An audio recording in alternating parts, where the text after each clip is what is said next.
Salut à tous, on se retrouve aujourd'hui pour un nouveau petit tutoriel où je vais vous expliquer rapidement comment record votre écran de PC, tout ça gratuitement en utilisant le logiciel OBS Studio.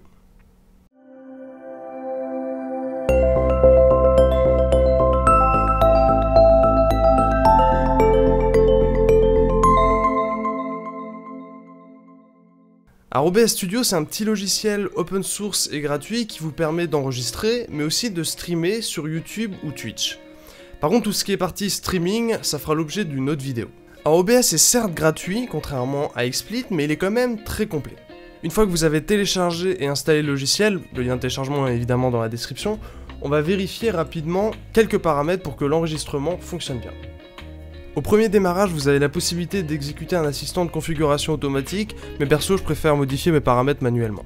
Au niveau de l'interface d'OBS, c'est finalement assez simple, vous avez une grande fenêtre de prévisualisation au centre, en bas vous avez la possibilité de créer des scènes, dans les scènes vous allez pouvoir mettre des sources, et ensuite vous avez quelques options au niveau du mixage audio, des transitions de scène, et des commandes pour démarrer l'enregistrement et accéder aux paramètres. Ce qu'on va commencer par faire pour enregistrer l'écran de notre bureau, c'est d'aller dans le petit panneau source, de faire un clic droit ajouter, et là vous avez plusieurs options. Si vous voulez record votre écran ou une fenêtre d'un logiciel, vous avez capture d'écran, capture de fenêtre. Là par exemple, on va enregistrer tout un écran, donc il faut créer une nouvelle source, vous pouvez la renommer par exemple bureau, on va la rendre la source visible effectivement.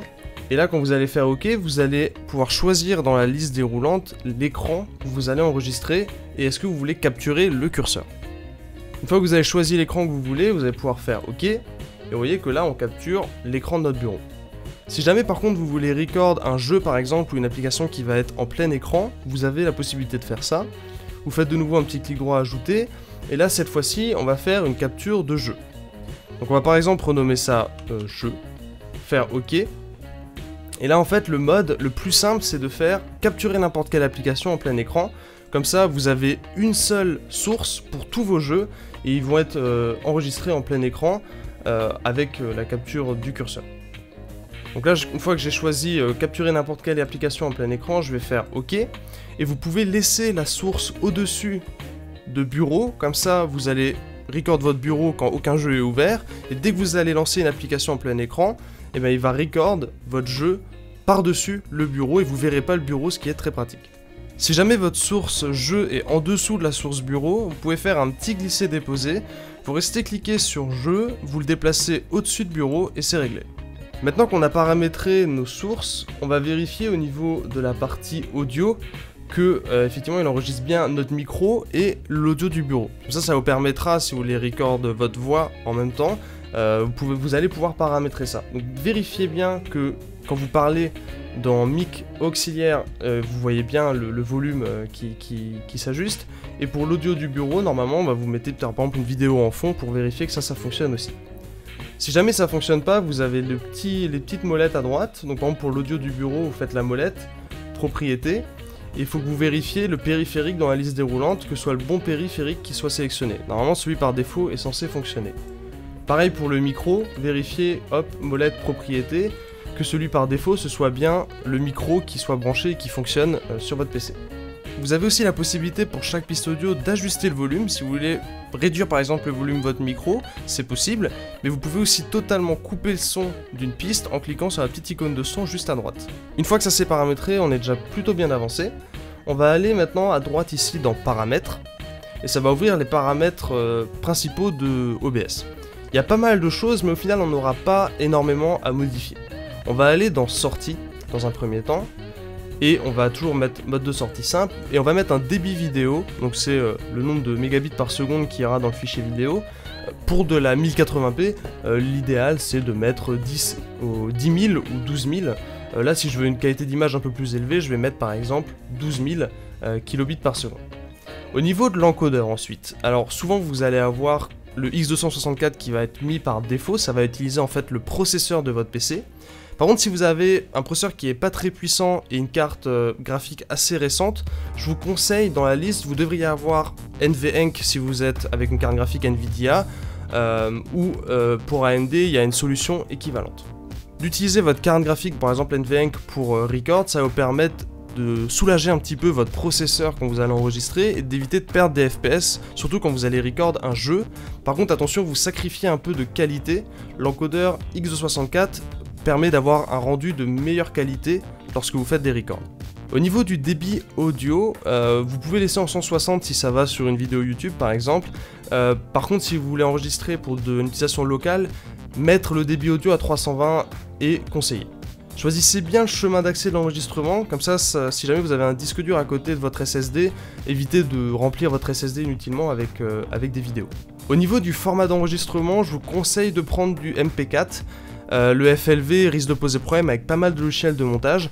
Le MP4, le petit défaut c'est que si votre ordi plante pendant un record, vous perdez tout.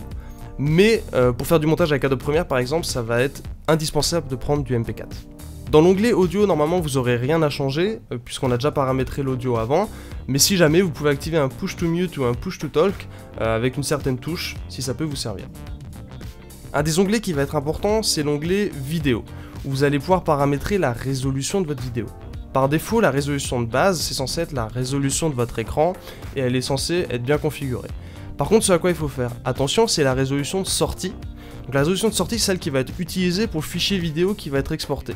Souvent, il va avoir tendance à faire une mise à l'échelle, c'est-à-dire à réduire la résolution de la vidéo en sortie. Donc nous, ce qu'on va faire, c'est dans la résolution de sortie, dans la liste déroulante, on va choisir la résolution qui correspond à celle de notre écran, comme ça on n'a pas de mise à l'échelle, ça va consommer un peu moins de ressources.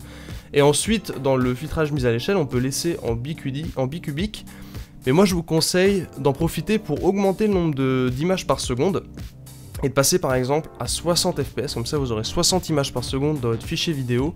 Pour tout ce qui est jeu, etc., c'est vraiment un gros plus, et en plus maintenant YouTube supporte les vidéos en 60 fps.